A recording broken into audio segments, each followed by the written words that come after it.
भारत अपना पहला मुकाबला यूएई के खिलाफ बड़े ही आसानी से जीत लिया और अब भारत का अगला मुकाबला 14 सितंबर को पाकिस्तान के साथ होने वाला है। लेकिन सच बताऊं तो अब तक खेले गए एशिया कप के तीनों ही मैचों में बिल्कुल भी मजा नहीं आया, बल्कि ऐसा लग ही नहीं रहा कि एशिया कप चालू है। जबकि एशिया कप के दूसरे ही मैच में भारत भी खेल चुका है, तब भी सब कुछ सूना सूना सा लग रहा है। इसके पीछे का पहला रीजन तो ये हो सकता है कि भारत अपना पहला मुकाबला वन साइडेड और जल्दी ही जीत गया, इसलिए जो मजा आना चाहिए था वो मजा नहीं आ पाया। और दूसरा रीजन ये भी हो सकता है कि क्रिकेट ग्राउंड में बड़े मात्रा में फैंस का न दिखना। आप मानो या ना मानो, आईसीसी हो या एशिया कप, इन सभी बड़े टूर्नामेंट की असल शुरुआत तब मानी जाती है जब इंडिया और पाकिस्तान आपस में टकराती है, क्योंकि सबसे ज्यादा दर्शक इसी मैच को देखने के लिए मैदान में आते हैं, जिसके कारण पूरा स्टेडियम भरा हुआ मिलता है। लेकिन अब की बार खबर है कि इस बार भारत और पाकिस्तान के मैच में भी स्टेडियम आपको खाली दिख सकते हैं, क्योंकि अब तक इस मैच के टिकट पूरी तरह से सोल्ड नहीं हुए हैं। वैसे इसके पीछे का कारण क्या हो सकता है? दोनों देशों के लोगों का देश प्रेम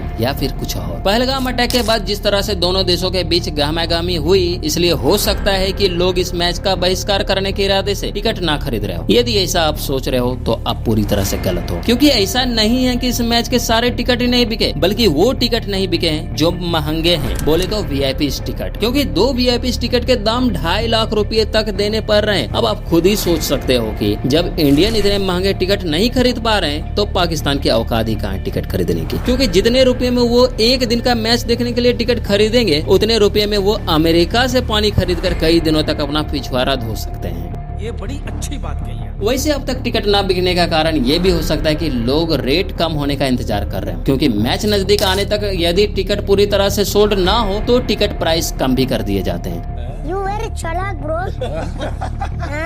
बहुत चालाक ब्रो, चालाक। लेकिन कुछ लोगों का मानना है कि इस बार इंडिया पाकिस्तान के मैच के टिकट इसलिए भी अनसोल्ड जा रहे हैं क्योंकि विराट और रोहित एशिया कप में पार्टिसिपेट नहीं कर रहे हैं। ये भी बात सच है कि विराट और रोहित के नाम पर फैंस स्टेडियम की तरफ खींचे चले आते थे, और अब जब दोनों ही T20 फॉर्मेट में नहीं रहे, इसलिए उनके फैंस भी अब स्टेडियम में आकर के मैच देखना भी शायद टाइम की बर्बादी ही मानते हैं। क्या ये सच है कि रोहित और विराट के ना होने से टिकट अनसोल्ड जा रहे हैं, या फिर टिकट का हाई प्राइस के कारण लोगों ने टिकट नहीं खरीदा, या फिर लोगों ने देश प्रेम दिखाया? आपकी है जो राय, कमेंट बॉक्स में जरूर बताएं।